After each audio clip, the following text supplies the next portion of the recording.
Come and speak to you guys today. The other school counselors and I will be meeting with all the students and staff to discuss a very important topic, the topic of child abuse. This is a new training that the school district wants all the schools to undergo, and it discusses the signs, effects, and interventions for child abuse and how we as students and staff can help. So before we get started, can anyone tell me what child abuse is? Think about some ideas here. Yes? When you hurt children. Yeah. I've heard that sometimes it can be, other kids hurting kids sometimes too. And it can be more than just like physical hurting. Yeah. That's great. Awesome. Those are great ideas. Thank you so much. So now, let's see here, moving on to the next one. So those are all great ideas. So child abuse is when a parent or a caregiver, whether through action or failing to act, causes injury, death, emotional harm, or risk of serious harm to a child. Children are suffering from a hidden epidemic of child abuse and neglect, and it is a widespread war against children that we have the power to stop. And understanding the issue is the first step. Even in developed nations, child abuse rates are high. What developed countries do you guys think have the highest rates of child abuse? And I didn't make it too hard. I gave you a hint. Their country flags are on the slides. Mexico. It's got to be one Mexico. of them. Yep, Mexico's one of them. Anything else? Maybe Not America. Oh, actually, if you take a look, the United States is up there with one of the highest What is rates. the US Oh, flag? really? And what's that middle flag? Yeah, I don't really know that one. Yeah, that one actually is Portugal, surprisingly. So the United States, Mexico, and Portugal have rates that are between 10 and 15 times higher than those of other developed countries. It's pretty surprising, actually. So every year, more than 3 million reports of child abuse are made in the United States, involving more than 6 million children. And it's important to remember that a report can include multiple children. The United States has one of the worst records among developed nations, losing an average between 4 and 7 children every day to child abuse and neglect. A report of child abuse is made every 10 seconds. Yearly referrals to Child Protective Services involve 6.3 million children, and around 3 million of those children are subject to an investigative report. Child neglect is when a parent or caregiver does not give the care, supervision, affection, and support needed for a child's health, safety, and well-being. Physical abuse of a child is when a parent or caregiver causes any non-accidental physical injury to a child. There are many types of physical abuse, many signs of physical abuse, and I'm sure you guys are aware of them. It could be, broken bones, blisters, burns, cuts, scratches, sprains, dislocated joints, brain damage. Another topic that's a little bit more sensitive is the issue of sexual abuse. And this occurs when an adult uses a child for sexual purposes or involves a child in sexual acts. It also includes a child who is older or more powerful using another child for sexual gratification or excitement. Moving on to emotional abuse. That's when a parent or caregiver harms a child's mental and social development or causes severe emotional harm. It is considered emotional abuse when that happens. Some of the signs of emotional abuse include rejecting or ignoring, shaming or humiliating, terrorizing, isolating, or corrupting. So now that we've talked about some of the different types of child abuse, we're going to talk about some scenarios. I might have some handouts for you guys where you can tell me what type of abuse it could be. And do I have a volunteer for our first scenario? Yeah, that'd be great. If you could read that out loud, please. Okay. Dave is a sophomore in high school, a good student, and a starter on the basketball team. You go to a game and observe Dave's father criticizing and ridiculing Dave from the sidelines. He is so disruptive that during halftime, Dave and he get in a heated argument on the sidelines. Dave fouls out during the third quarter and his father leaves in obvious disgust. Dave seems relieved when his father leaves, and you see him joking with his teammates. Great, so thank you so much for reading that. If you guys could collaborate and talk amongst yourselves about maybe what type of abuse that is, that'd be great. I didn't read it, so I didn't see anything not either. physical. And other things could be going on, but all we saw is yelling.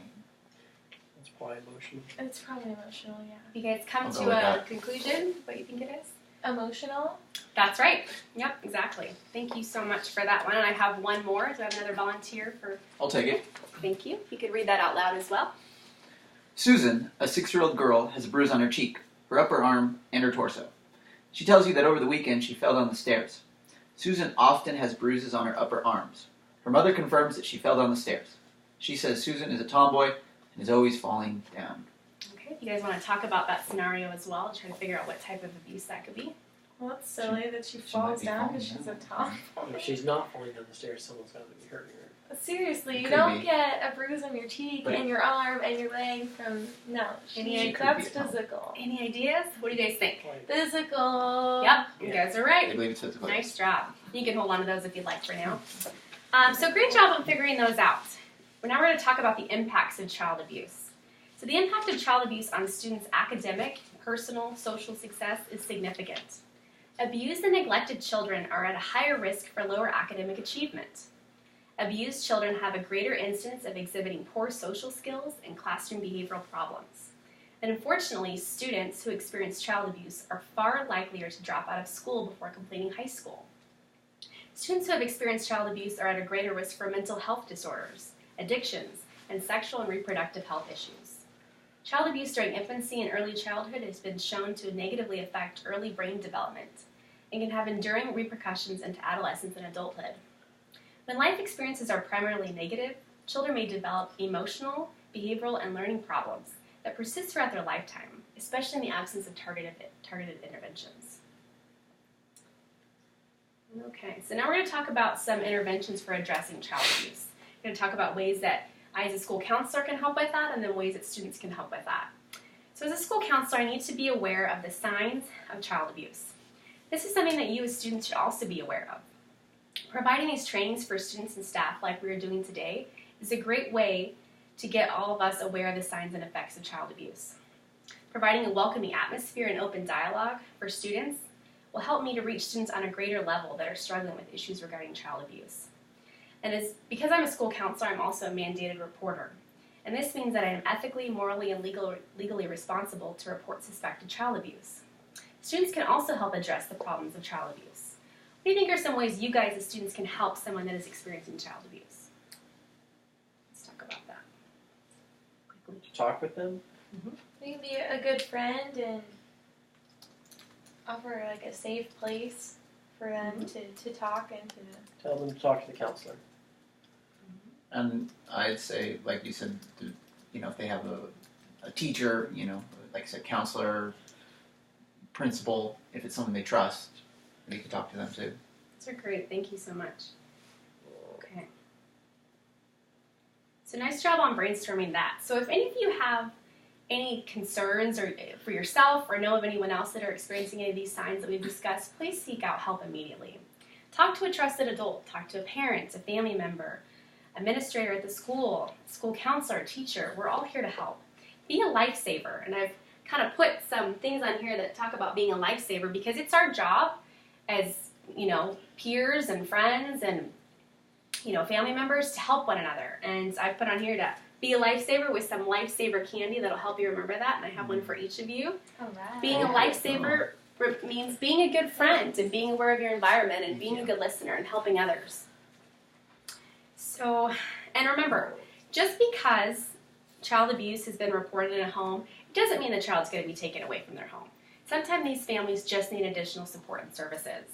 And it's important to create a safety plan for these children so they can remain in their home. There are some situations, however, where if the child is determined unsafe, they will be removed and placed in out-of-home care, preferably with a relative. Okay, so in addition to speaking to a trusted adult about child abuse, there are additional ways to help address the problem. And I've listed on this slide some resources you may use or for someone you may know or yourself about getting an additional help. I listed national, state, and local resources. We have the Child Help National Child Abuse Hotline, the Child Protective Services for the state of California, our local resources here in El Dorado County. They all offer great help and resources for people, and a lot of it is anonymous too. That's great to know. So I want to thank you guys all for letting me come. I've had a great time. I'm going to spend a few extra minutes here for anybody who has questions or concerns, and I will be providing a handout as well about everything we discussed today for any of those students that were not here.